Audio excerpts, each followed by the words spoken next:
My name is Chris Sauerzopf, and I'm with SocialMLS, a world-class title. And we're here doing this the first Thursday of each month. And what we're doing is bringing in a local top real estate professional and allowing them to share their experience with us. There's a lot of wonderful resources here in Central Ohio, and we're here to take advantage of that. So I want to introduce Jill Rudler. Does anyone here not know who Jill Rudler is? Okay. So Jill's with the Rudler team and with Keller Williams Excel Realty in Westerville. She gave me this list of all of her accomplishments. It's 4 pages long, so I'm not going to attempt to go through those. I'm sure we're going to get to a lot of the highlights as we go. But with that being said, will you all help me welcome Jill Rudler, please? The biggest highlight is I survived. You survived. You're a survivor. So the theme here and the idea here is we're just going to kind of start from the beginning and talk about where you're from, how you got started in the business, and go from there. So tell us about where you're from. I was born, no, you don't want to go back that far?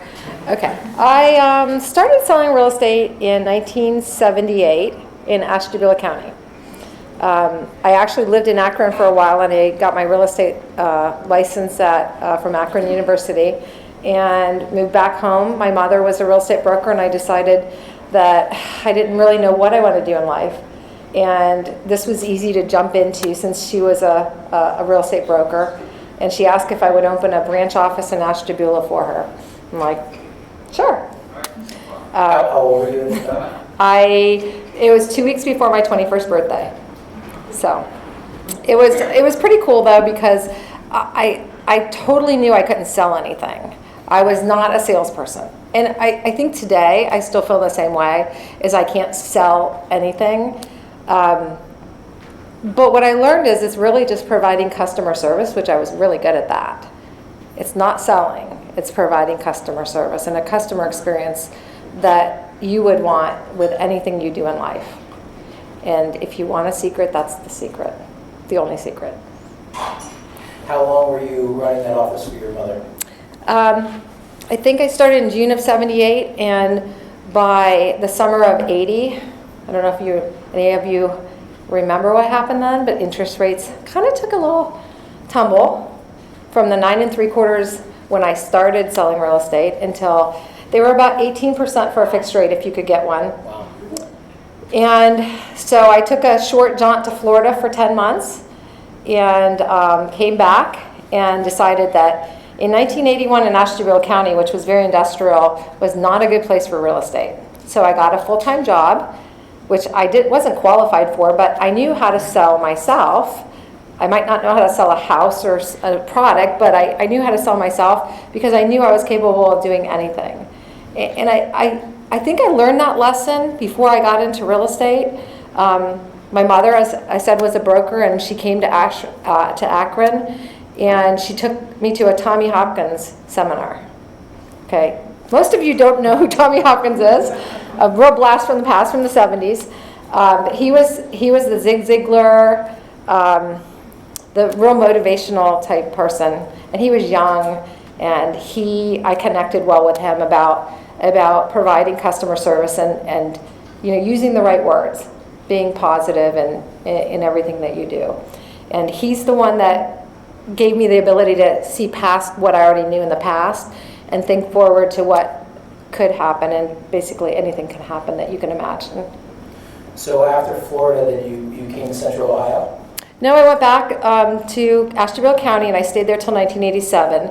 And in 1987, the company I worked for full-time was moving to Raleigh. So I had a big decision to make about, was I going to Raleigh and continue to work as an executive secretary, or was I going to get a real job, real estate? And I knew that I would want to be in a bigger city. I knew I had to move if I was going to do that. So I decided I would look at the big 3 C's, the Cleveland, Columbus, and Cincinnati. And so I didn't go to Cleveland because it was too close to where I'm from, and it was still quite industrial. And I just didn't feel comfortable in Cleveland. And so I came to Columbus and looked around, and I was like, I fell in love. And I felt really comfortable here because it was a very young community. At that time, I was 30 years old, and I felt like I fit into the demographics of the Columbus area, especially in Westerville, where I started out in the Westerville area. So talk about starting your real estate career in Westerville. It's interesting because I went to 2 offices and they rejected me. They told me they wouldn't hire me. I was a little nervous because I'd already sold my home, moved to an apartment, and thought, oh my gosh, what am I going to do? They're not going to hire me. And I went to the 3rd office, and with open arms, they accepted me and took me on a little tour and just, rah, rah, you can do it. And then the next thing that happened, that was in September of '87, and in October of '87, you may remember we had the largest stock market crash since the Depression. And I got really scared. And by December 31st, I was completely out of money. So I had to borrow $5,000 from my grandmother just to get through until my first closing. When I got here, I didn't know anyone. I didn't know I didn't know the area. So I spent 3 months just driving around and trying to learn the area. And by December 15th, all the other realtors kind of checked out for the year. They're like, hey, take the time on the phone. You can answer the phone during the holidays. We don't want an open house. Well, can I do an open house for you? So I did a couple open houses in December, and I answered the phone just about every day. And by December 31st, I had 3 in contracts and my first listing. And people checked out. So as the market's turning down is when you ramp up, because that's really your best opportunity.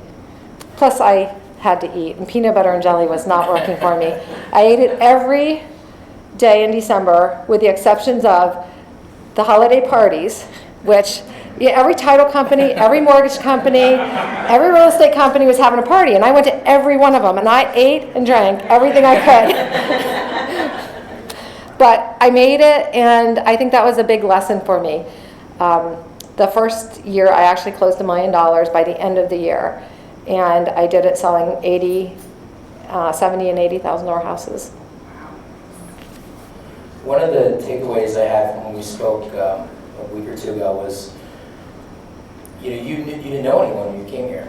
So, sometimes that can be a crutch, right? Relying on those relationships that are already there, but not knowing anyone, it turned into be an asset. It was. I think not knowing anyone, I couldn't count on people to help me be successful. I had to realize that it's on my shoulders. And I realized early on that I had to go and just do it. I tried working from home, and I realized I couldn't do that because I do laundry, and I'd find things to do, and I wouldn't really work. So I went in the office, and I was put in a bullpen with 6 other people. And I had a computer in 1987. I was the only one that had a computer in the entire company of 500 agents. And I had a lot of people kind of laughing at me, saying, what are you going to do with a computer? You don't even have clients. And I said, I'm going to run a business. And they looked at me like, well, we sell real estate here. And like, well, I'm going to run a business. I don't know, but I'm going to use it to run a business. And I was able to program MS-DOS. I might not be able to get my email now, but I can, and I certainly don't know how to get MLS. I have no idea how to get an MLS. But I could program MS-DOS at the time because I had the time to learn it and sit in front of a computer. And you couldn't get online and look up at the courthouse the records. You drove to the courthouse, you went into the map room, and you wrote down addresses and names.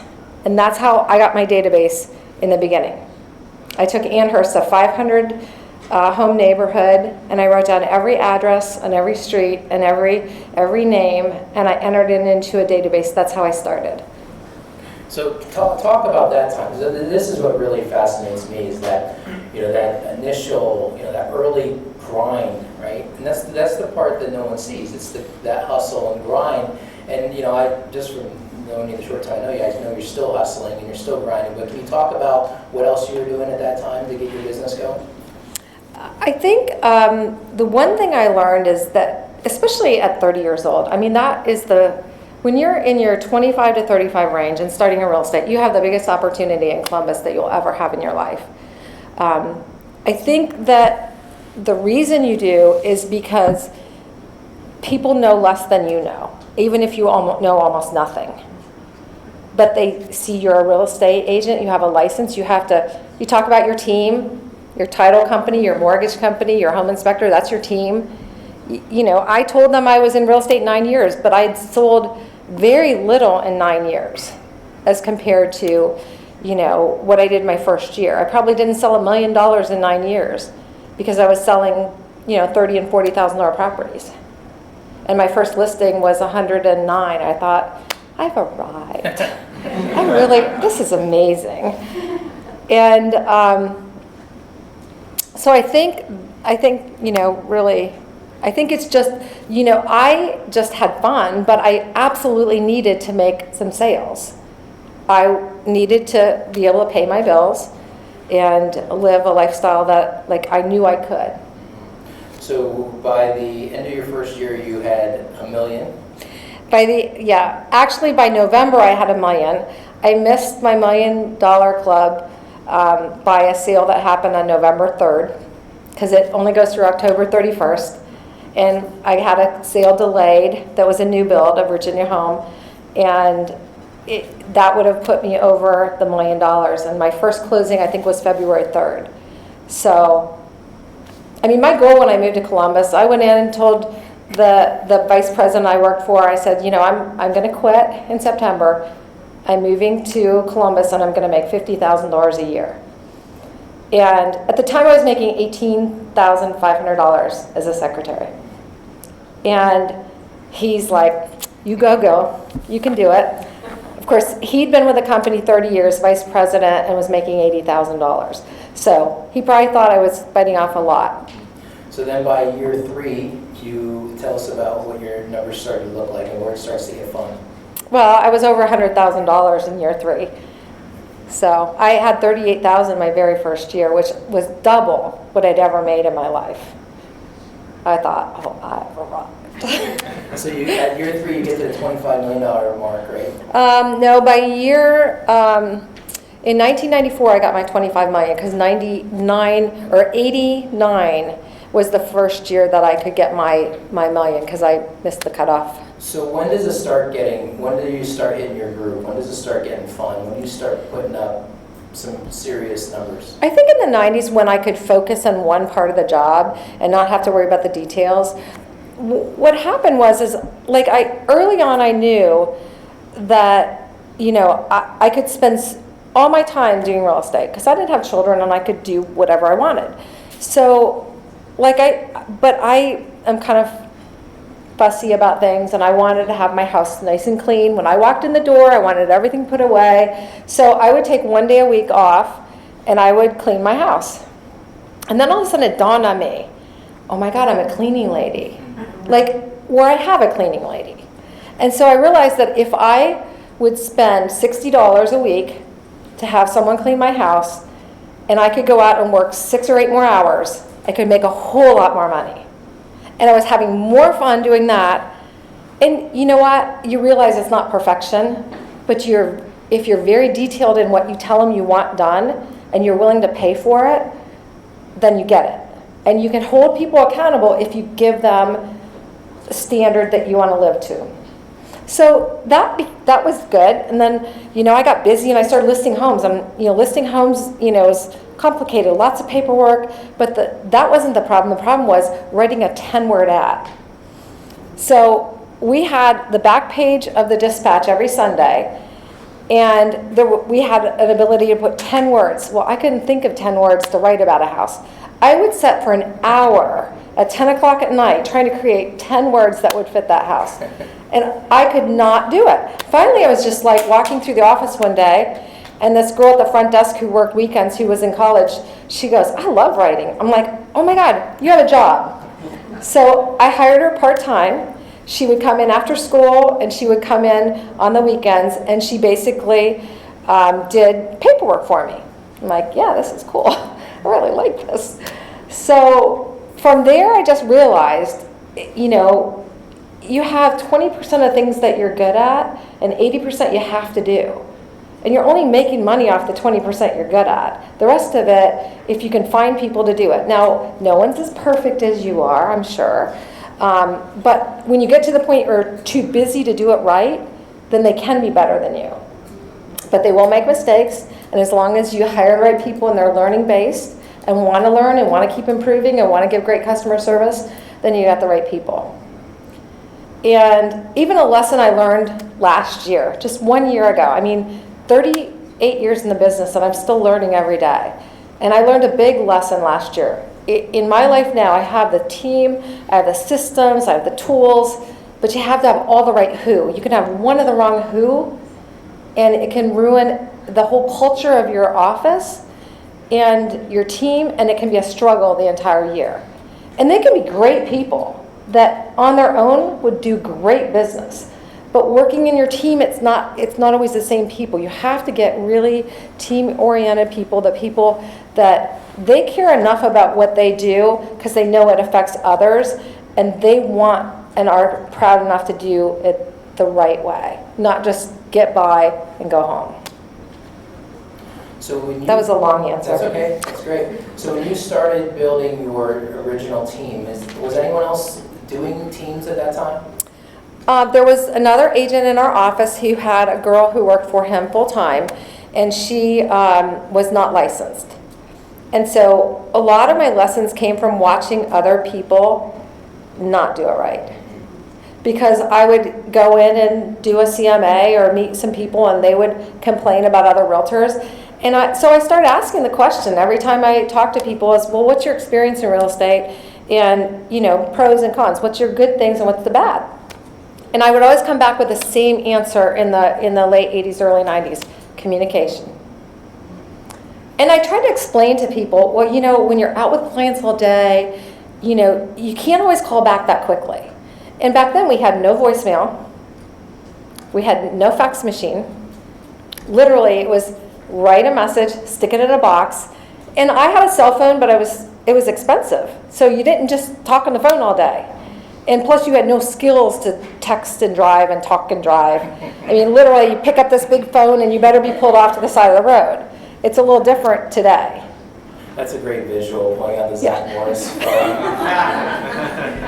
phone. So let's talk a little. So you were the number one HER agent for how long? In '93 was the first year, and 15 years consecutively. You want to talk a little bit about that period at HER, some of the things you're proud of, some of the accomplishments, what kind of that led into? Yeah, it was great. Honestly, I was with a big enough company that there was other agents doing a lot of business too, and it was really fun to, I wasn't really competitive myself, but my team was competitive and they always wanted to do better. And when I said, oh, we don't have to be number one, they're like, yes, we do. I'm like, really? Okay. And it was generally hire another person because I could only do so much. And I did get to the point where I was working 90 hours a week, and I would work about anywhere from 46 to 47 weeks in a row, and then I would take 4 to 5 weeks off. I would do it in a row. I would go somewhere like amazing because you have to have some really big goal. So when I got back from a vacation, I would plan my next one.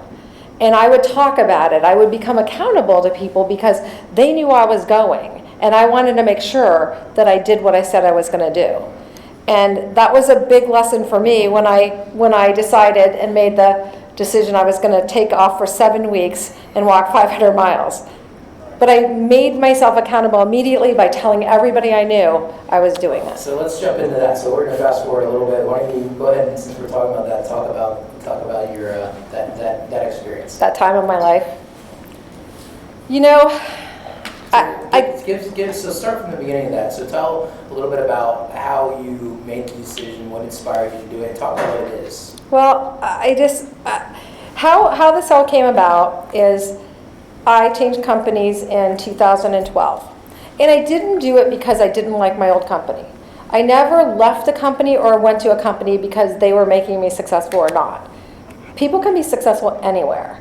I just had a difference in my business planning that I wanted to create a succession plan. I wanted a support system of an office, but I needed to have profits from it as well to have it work. And I founded at a new company, so I joined a new company, and within the first 4 months, I lost 2 of my 3 buyer's agents and my listing manager, who all left, and by then it's March of 2013. Fast forward, in September I was leaving for 7 weeks. So I had 1 buyer's agent left, no listing person. But a year before that, I had made a commitment, so it goes back a year before that. I was flying to Washington to the NAR mid-year legislative meetings, and I asked Brian Kemp for a movie referral. He told me to download The Way on my iPad. I did. On the flight, I couldn't watch it all, but I got really enthralled with this movie, The Way, with Martin Sheen. And so I was staying with a few other realtors, so I put my earphones in, and after everyone went to sleep, I finished watching the movie under the covers. And that was it. I was done. I'm going to Spain. I'm going to walk 500 miles across the north of Spain. Like, I'd never even backpacked in my life. I've never traveled alone by myself like that. So when I went to this big meeting for Women's Council, and there was 500 people in the room, and this retired Cisco executive was up front, and she said, write down 3 things you want to do before you die. So I said, okay. So I'm like writing down, I want to leave a legacy in my business, and I want to create a nonprofit. And gosh, I think I'll walk this 500 miles. Those are really big things to bite off, right? Okay, nice life goals. And then she said, okay, put a date by them. It's like, oh, wait a minute. I'm already getting to an age where I better really think about this. If I'm going to do this, I better plan to do this. So this is May of 2012. And so I thought, well, I want to go in September. I know that, but I can't go this September. It's too quick. So, I'll go in the next year. So I wrote down September 2013. So then she stopped. Everybody stopped, and they go, okay, well, she said, let me tell you what is on my list. She said, I'm going to walk the Camino de Santiago. I was like, there's no one in this room that wrote that down but me. I mean, that was just like a voice coming out telling me, you got to do it.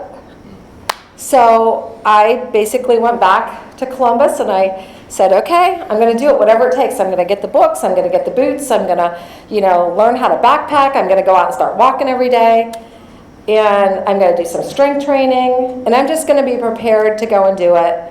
So fast forward, I changed companies in October of that year. I lost 2 buyer's agent and a listing manager. The last one left was getting married in a week. I hurried and hired 3 people to replace them. And by the end of May, I think 1st of June, I had all 3 of them hired. The listing manager has never listed a home before. She's new in real estate. So I made her follow me for 3 months. And I walked out the door on September 12th and said, they got this.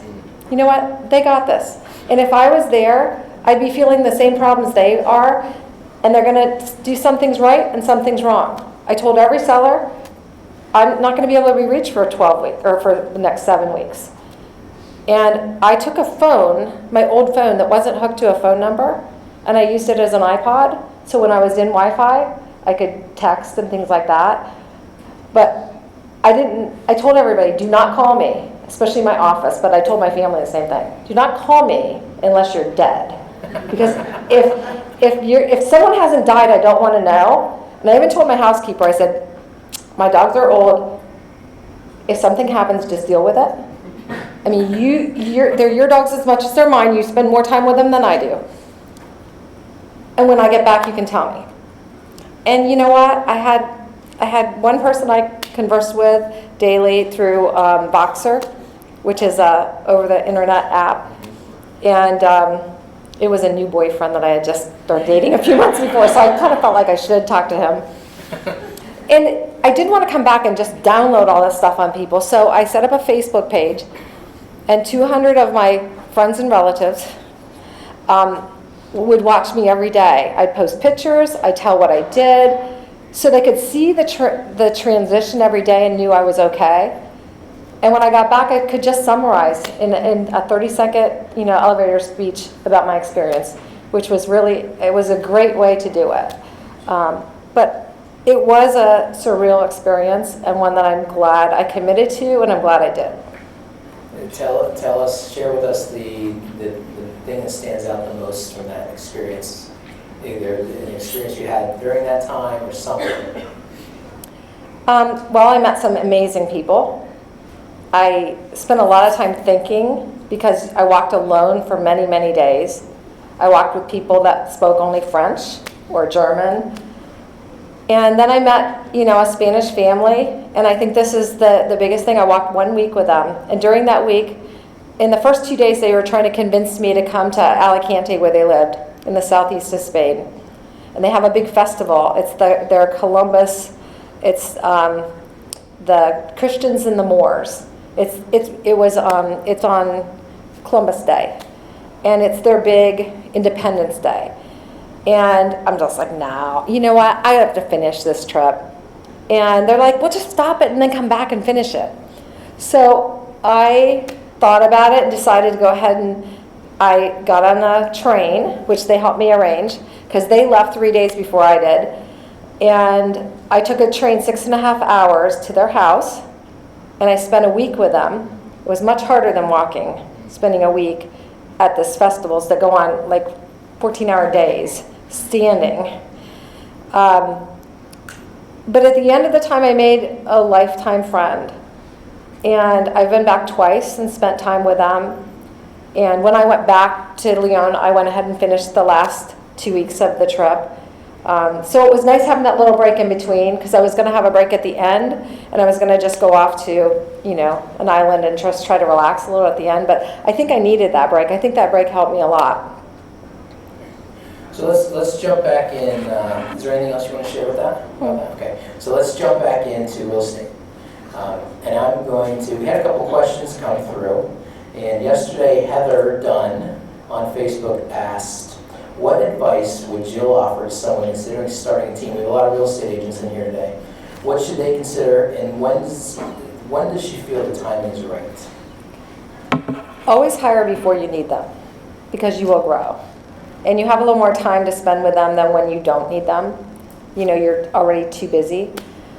And I think the first thing is you need administrative, because you can hire and train anybody to do administrative work, but the sales work and the relationship building, and that is something that you need to do yourself.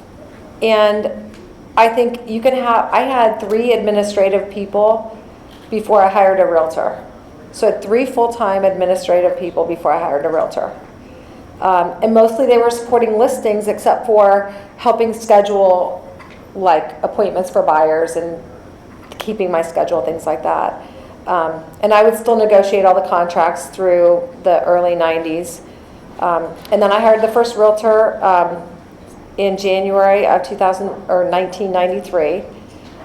And I had them preparing CMAs, and then I started teaching negotiating contracts. Because even back then I was getting 10 contracts on a Saturday, and you can't show homes, do CMAs, and sit there and negotiate contracts, because back then you didn't call people, they came in the office. I remember one Saturday in particular, I had 10 clients, and we had them scheduled 45 minutes apart. I did have an assistant that was working that weekend, scheduling them. I would sit down and talk with them. I would sketch out a tentative counteroffer. I would give it to my assistant to type up, and then the next one would come in. It was just like, it was nonstop, and by like 8:30 that night, I was like, I'm done. What are you really good at?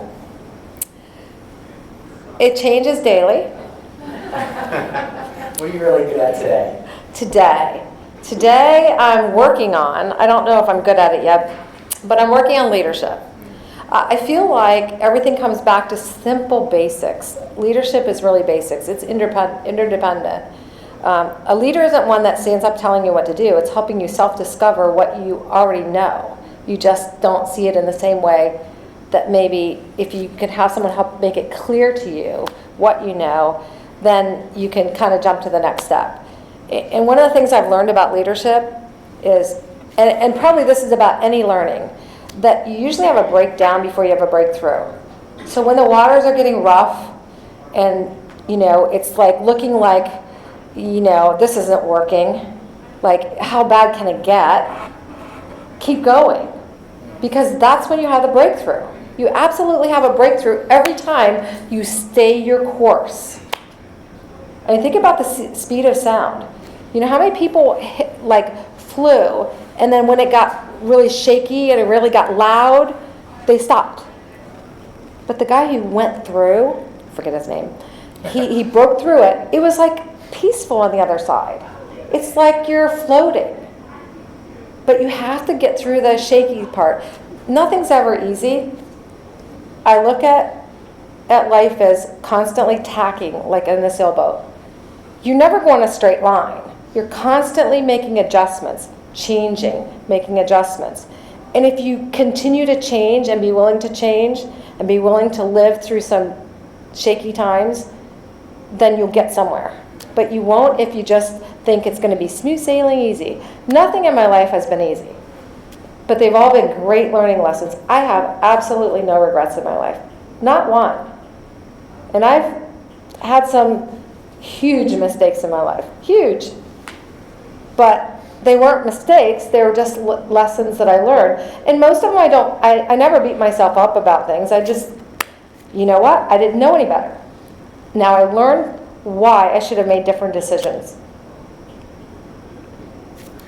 One of the things that I really liked the last time and that really took away with me was your limitlessness, the fearlessness. We talked about that a little bit at the time. Where does that come from?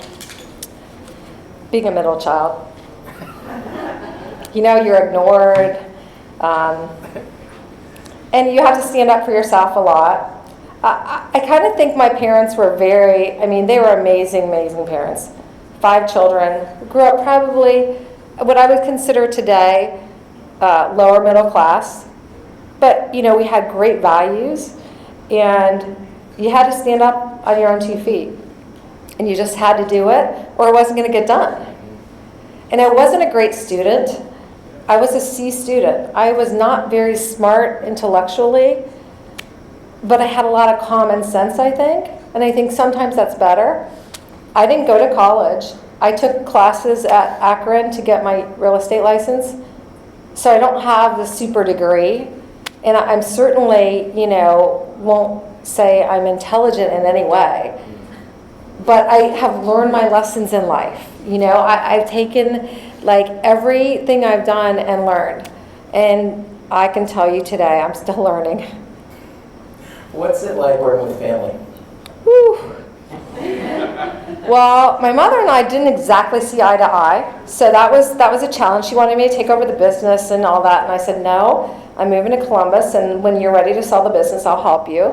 And so I helped her sell out to Realty 1 in Cleveland in probably 97 or something like that. And in 1990, my brother graduated from Kent State with a degree in real estate and finance. And my sister wanted him to move to Cleveland, where she lived, and get a real job. And I said, well, you can sell real estate in Columbus, and I'm here. So when he came, I wouldn't let him come to work for me. I said, nope, you're on your own. Well, in 3 years, he met more people than I knew. I mean, he just was very social, was on every baseball league, and he just, but I could see immediately he was getting married, and I was like, there's no way he's going to be successful in real estate if he stays doing it on his own, because he's too much having fun playing. But if he has a real job in real estate, that might work. So at that time, I was looking for a realtor in my business, and so I hired him to help me prepare CMAs and help me negotiate contracts. And it took him about 1.5 years before he did it my way.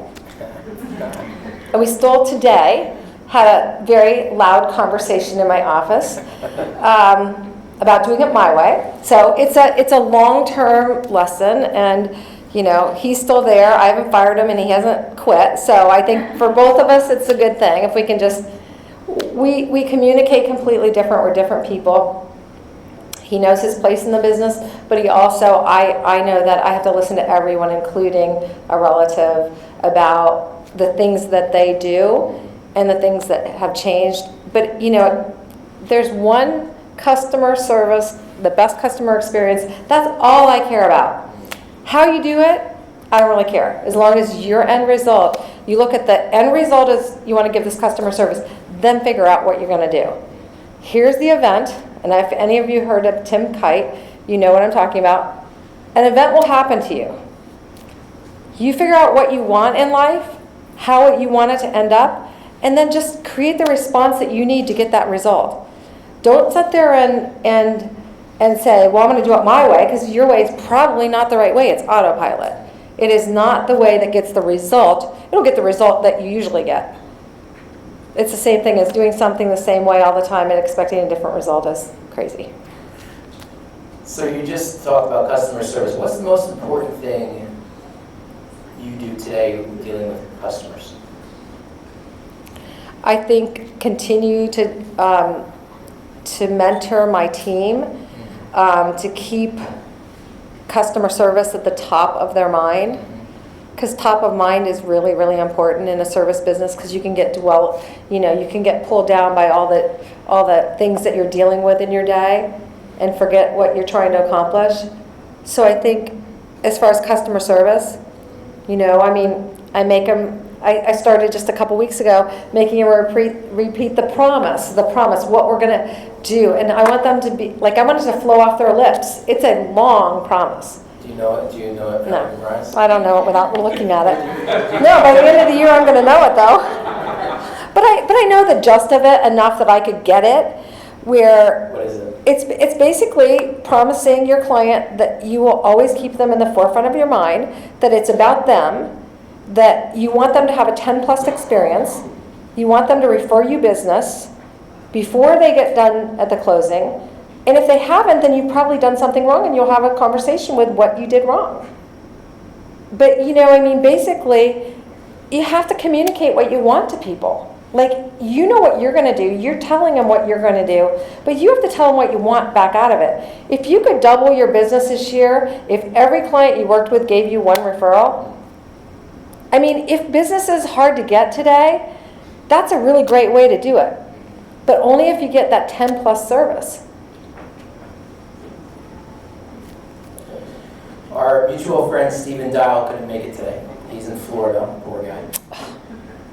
He asked why a new or struggling agent should consider a team. Teams aren't for everyone. It takes a lot of ability to work together with other people and share responsibilities and share accountability for each other. But I really believe, think about it. If you're one person, every hour, every minute you have only can do one thing. And I always use this example with a client. If I'm with an out-of-town buyer for 3 days, when you're with an out-of-town buyer for 3 days, you're with them for 3 days.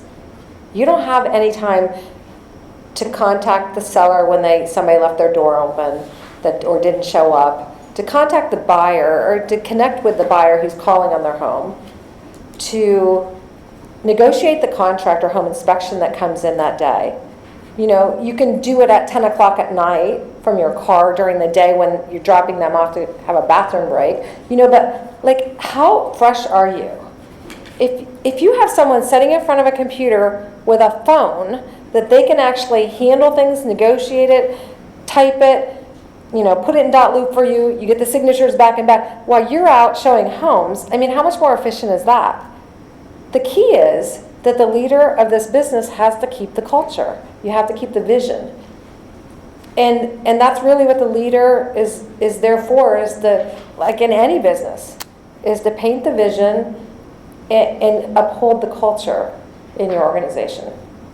So before I came here, went over with Yolanda, who's my listing specialist, to a client who's I've known for 25 years. And they want me. And they're both retired. And I just went over and I said, walk through the house and, Yolanda's there. She's me. And just like you retired from your business, I'm not retired.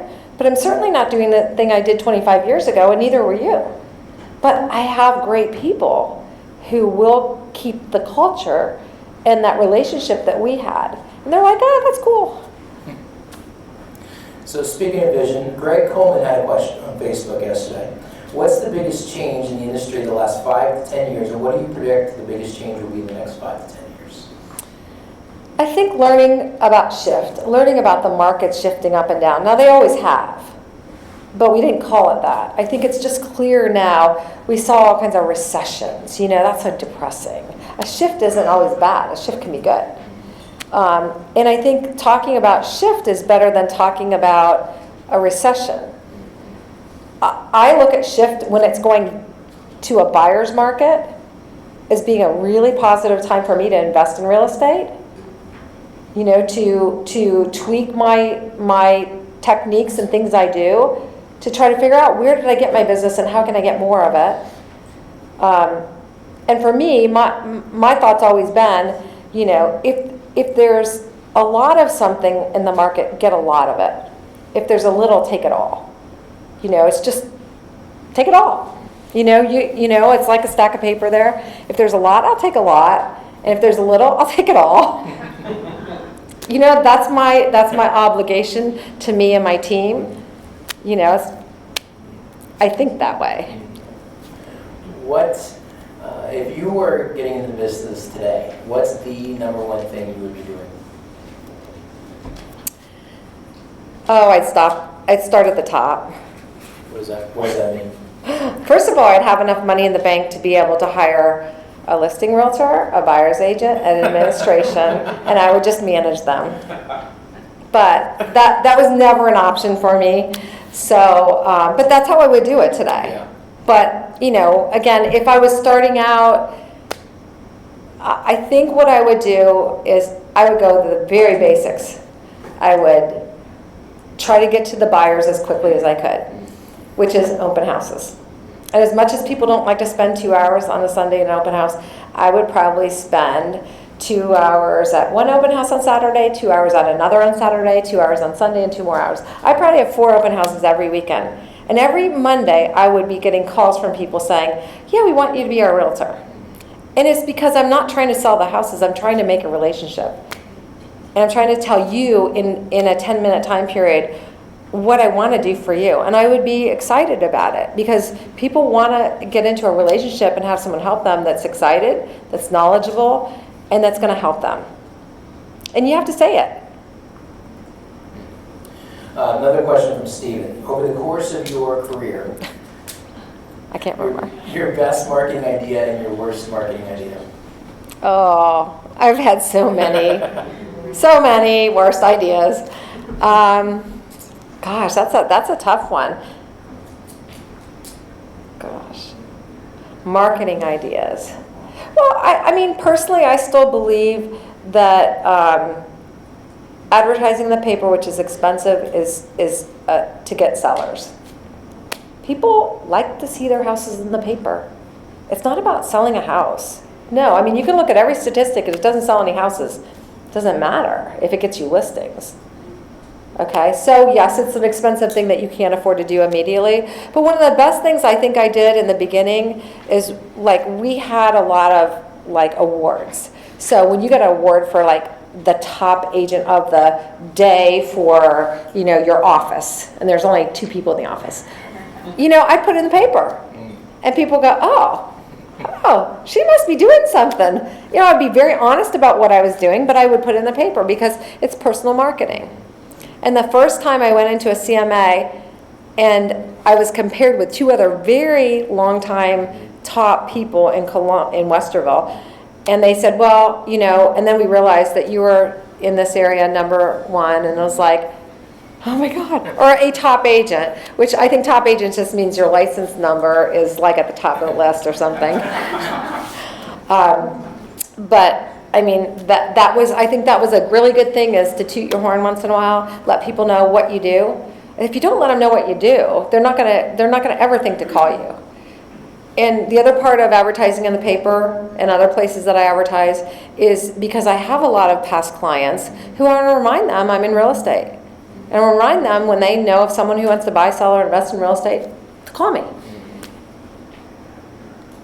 How about the biggest waste of your money? I had a lot of waste of my money.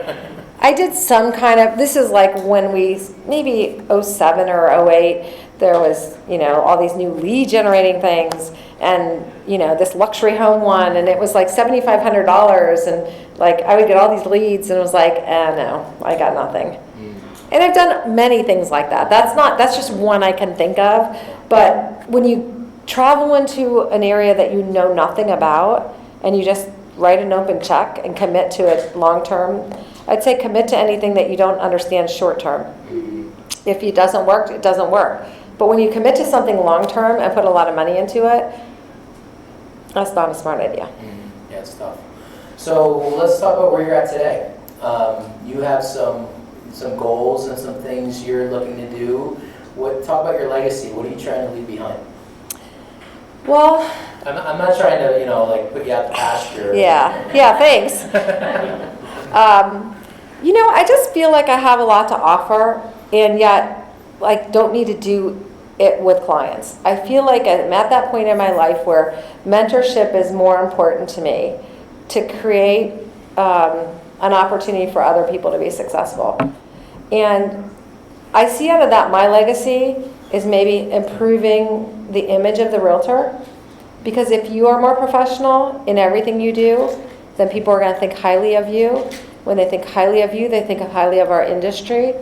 And it may be just a small little stamped area. It might be, I don't know where it's going to end. I just know that, I have this time to help mentor people. And what I'm really enjoying right now is mentoring these young people getting in the business. There's this young girl, and now there's this, this young man I talked to today. He actually started a business in Rev1 here and worked with other people, and he's working on that new venture now. But he wants to get into real estate, and he had a vision. He said, yeah, I have a vision. I'm going to make $1 million a year. And I said, not big enough. Not big enough. You can make $1 million a year. But when you give $1 million a year, then you've really got there. Give $1 million. Plan on that. Because he goes, well, who would I give it to? I'm like, your family, your friends, the neighbor's mailbox. I mean, create a nonprofit. I mean, give it to your whoever you want to give it to. Go on a trip somewhere around the world and just give them money. Giving creates happiness. Happiness isn't about having money. It never has been. It's always about giving. Whatever you can give, you always feel better about. It's like the old story at Christmas, it's better to give than get. Well, it's true. I mean, go give somebody unexpectedly or without them knowing, money or anything. And right now, I have time to give people, so I'm going to give people time and try to help them create a better business. If I can, help mentor anybody, there's not one way to do this business. There's many ways to do it. And I think the biggest thing is you have to self-discover that. And if I can help people self-discover their uniqueness and what they can give to the world, they'll go home being happy that night. That's great. You want to share about your other goal, your nonprofit? Yes, I actually have an older brother who has a traumatic brain injury from a motorcycle accident when he was 22, I think. And, I see the struggles that they go through. And he lived a semi-normal but dysfunctional life until he hit around 50, where he had a lot of seizures. But that's this no man's land where you can't really work and you can't really drive.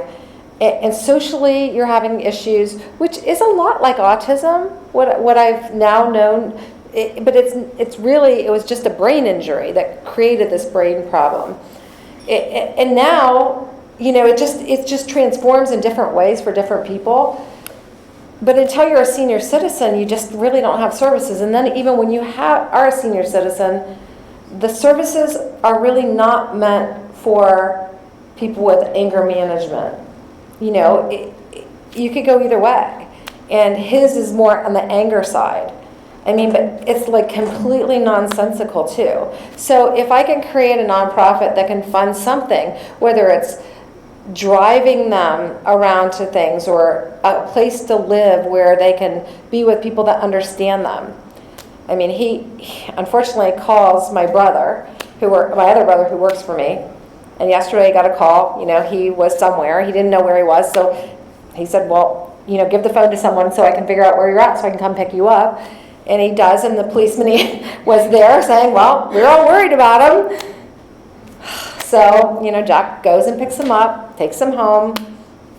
It's just no common sense. It's just you lose all ability. So if I could create, that's where part of my $1 million, is if I can come up with some passive income that when I die, it can go to some place that can fund this forever, or at least create the nonprofit so that we can help people. And, I don't know if it's going to be in Westerville, in Columbus, in Ohio. I don't know where it's going to be, but it's a long-term, it's a much more longer-term goal.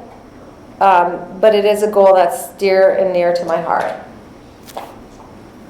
When thinking about doing this tonight, was there anything that you wanted to make, was there any message you wanted to leave us with, or did anything come up as you were thinking about this that you'd like to share? Nope. No. No, I guess the only thing I would tell you is think about it. I mean, I came knowing no one, with no money, nothing, and was able to create whatever I wanted because I had the vision and belief that I could do it. And, affirmations are great. Whatever it takes you, I don't care. I mean, go do Tai Chi. I do Tai Chi on Wednesday nights. You know what? It's the biggest clearing of my mind and that I can have. But, focus on you, first of all, because if you're not the best you're not going to be better for anybody. And that's a lesson I'm having a hard time still learning, is about focusing on me, because I was such a servant. I had such a servant's heart. I sat at more kitchen tables crying with people than you can even believe. But when I do anything, I do it with complete passion. And